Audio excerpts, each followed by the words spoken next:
Good evening. This evening, the House Intelligence Committee voted to release the minority response to the majority's memo, the Nunes memo.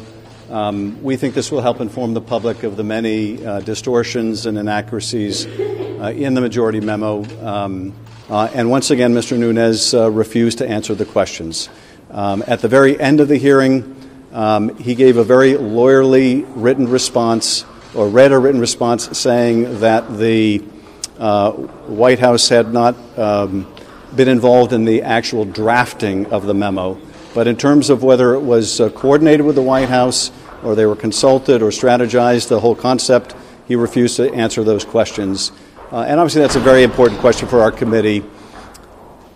I am more concerned that they make political redactions, not redactions to protect sources and methods. And that's why we're going to insist that the Department of Justice and the FBI report to us on what redactions they think are necessary so that we can segregate any political interference from the White House. We still want Don Jr. to come back before our committee and answer questions about his conversations with his father that produced that very false and misleading statement. We want Steve Bannon to come back to this committee. We want Corey Lewandowski to come back before this committee. Corey Lewandowski didn't even claim privilege. He just says, I'm not really prepared to answer those questions. Has he been subpoenaed by the majority? The answer is no. That's inexcusable. And there are countless other examples.